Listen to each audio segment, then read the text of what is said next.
let's focus in on the mining sector, because the Marikana Commission of Inquiry has adjourned hearings. That's until October 22nd. This was to allow victims' families to get to the hearings in the northwest. We caught up with Kevin Malungu, spokesperson for the Farlam Commission of Inquiry, and asked him about this postponement.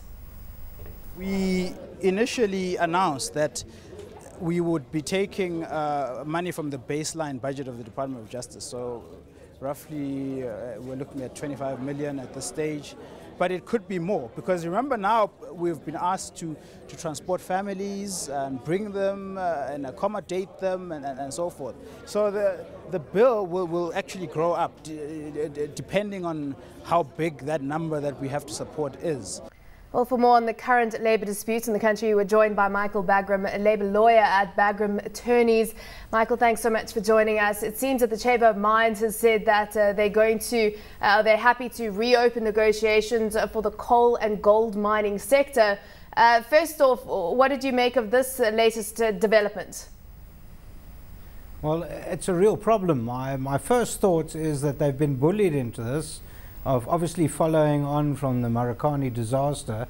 They've already finished their wage negotiations. We have wages already set for that sector, and people are getting bullied into it. You've got to understand that the business community, and in particular in South Africa, are pretty worried about what's going on in the labour sector, in particular the mines again.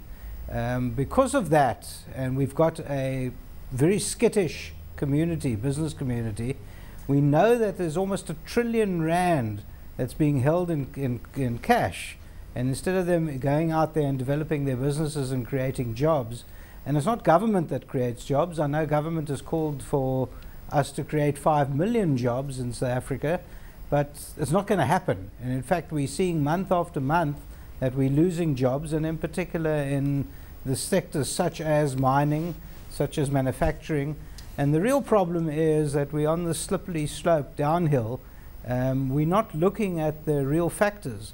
And the real factors is perception, yes, and sometimes the perception isn't reality. But in the business community, people are not going to invest when they don't have to. And they're worried. They're worried about the labour laws. We're the second worst in the world in terms of the ease of our labour laws. And they're worried about the ability to hire and fire, which I think we're the worst in the world. So we've got problems, and when you have mines being forced back to the bargaining table to say, now you've got to, and the government saying you've got to renegotiate it, that's a problem. We know that government is run by the ANC, and ANC is in partnership with COSATU. So what are we talking about? Are we talking about 3 wolves sitting at the table with a sheep and discussing what to have for lunch?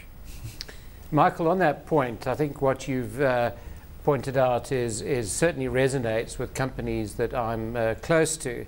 The question is where to from here, and how does one break the log jam? Is your sense that government is a sort of cognizant of what you actually say, but is not capable of providing the leadership, arguably, to get this problem out the way? Yeah, look, we're just about to go into the ANC elections, so we're going to have lots of noises from the ANC attacking the business community, because the reality of the situation is everyone's got to say the right things to ensure that they get the right votes within the ANC.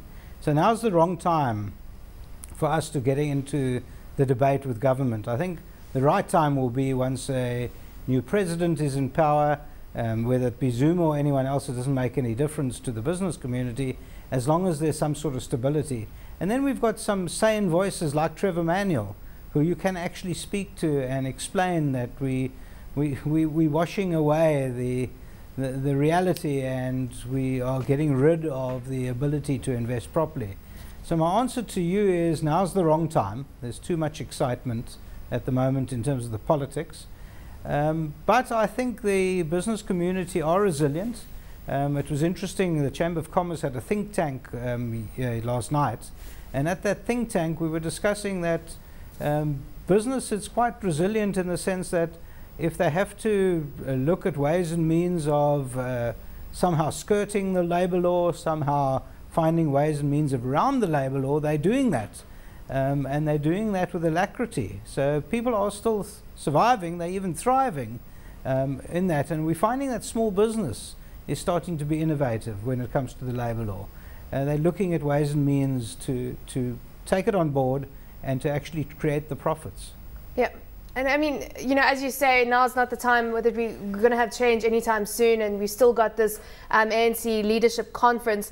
But do you think, I mean, Anglo Gold Ashanti, you wonder what the response to this Chamber of Commerce story is, because Anglo Gold Ashanti has said fast that they're not going to go back to the negotiating table with legal wildcat strikers. But Implats are said to be at fault because they started this, they said to have triggered this, and that's according to Mines Minister Susan Shabangu. So do you think that perhaps the gold CEOs and the coal miners should hold fast and not go back to the negotiating table because of even the precedents that have been set already?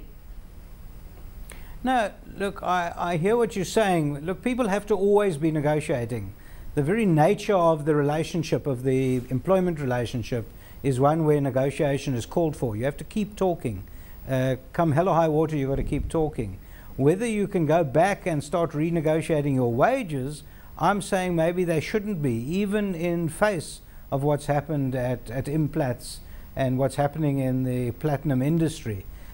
Facing that, we still got to keep talking, and it doesn't help to go to the Labour Court and get interdicts. It doesn't help to threaten to fire. All that is water off a duck's back. What we do need is that we need people to start talking. I'm very pleased that COSATU is now over its own political issues, and that Vavi is back in place, because he's also starting to talk a little bit of sense, and he's starting to challenge the ANC. They've got to get back, COSATU's got to get back to the bread and butter issues. How much are people earning? What are their terms and conditions? Stop worrying about, they keep coming out with statements about the Middle East. It seems ridiculous when we've got our country on fire and people are worrying about what's happening externally. That's not COSATU's duty. Their duty is to get back, and hence the minority unions are starting to prove their worth as well, because they're showing that people will join them because they want to talk about the bread and butter issues. So I'm not asking them to go back and negotiate wages, but keep talking.